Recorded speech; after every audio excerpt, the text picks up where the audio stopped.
Greetings, CRS 435ers. Welcome to this special edition video weblog in which I am going to answer your burning questions about career services stuff.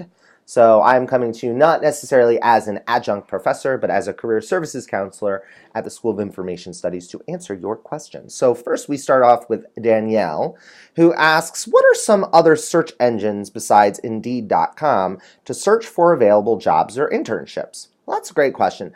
First, I don't necessarily recommend you use a job search engine, okay?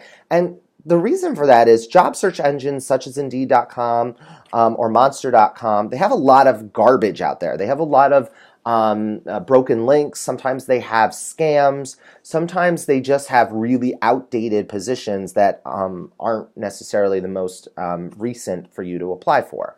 So if that's the case, I suggest that you try this strategy, which I always recommend my iSchool students do. I recommend that you make a list, like you physically write out a list of 10 to 20, maybe even 30 companies, firms, and jobs that you would like to work for. Then also list out the geographic locations that you would like to find these jobs in, right? If you're looking to be local in Syracuse, then maybe you want to start with Lockheed Martin, Syracuse University, SUNY Upstate Medical Center, maybe a store at the Destiny USA Mall. SUNY Oswego, right? And maybe if you want to do Las Vegas, then you think about maybe the casinos there, or maybe you think about University of Nevada, Las Vegas. If you're thinking LA, maybe Hollywood Studios or something like that. So generate a list and then match up to where you want to stay geographically. Go to that company's website and stalk their human resources web pages or stalk their employment pages. Sign up for email alerts where maybe a communications position is open. So maybe you type in the buzzword communications or social media coordinator, something like that. That way you can actually find those positions that are tailored to you in whatever geographic location you want. And that way you're working for a company that you legit want to work for. So when they ask you in the interview, why do you want to work for us or why are you interested in working for us, you have an authentic reason why. Also, I know VPA students, I know you get those emails from Vicki Smith and Hannah regarding OrangeLink. Stalk OrangeLink, okay? OrangeLink is a great resource for Syracuse University students because those employers are looking specifically for you guys, for Syracuse University students. And OrangeLink houses job opportunities and internship opportunities that you can't necessarily find on another web page. So go to OrangeLink and see what's out there. Also, I'd say verbal networking, right? So by meeting professionals or meeting colleagues or doing informational interviews with human resources managers, you'd be surprised what kind of jobs and internships you can get from networking opportunities. Also, alumni are great resources. And don't be afraid to try LinkedIn.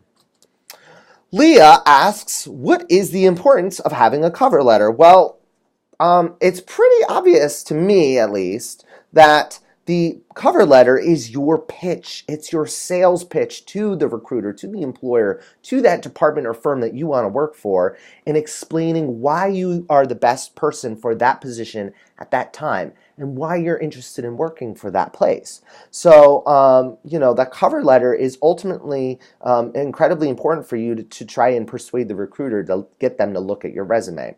Also, it's a writing sample. If I see a cover letter that's very blah or it's got tons of spelling or grammatical errors in it, I'm going to assume you don't know how to write an email to a client, or you're not going to know how to write an email to a customer or to a manager or to the CEO of a company. So therefore, the cover letter is incredibly important. Even if it's just an option or they're not really asking for one, still send the cover letter because you don't want to look lazy, and that could be a way they're trying to weed out candidates. Last question is from Ivan.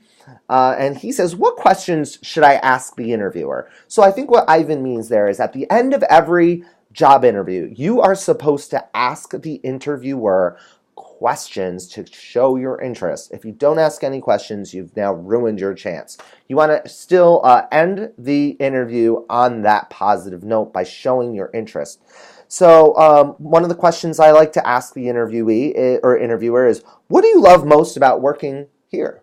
right? What's your favorite thing about working here? Another question you can ask is about professional development opportunities. Will I get a mentor?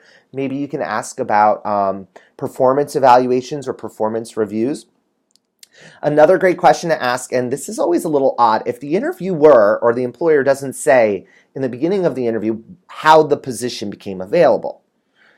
That's such a great question because you really can learn a lot about, so why is this position available? How did it become available, right? Now, if it's been a revolving door and people have just been quitting and resigning or leaving and taking other job offers, then you know that there's something wrong with that employer or that particular hiring manager. So that's a red flag.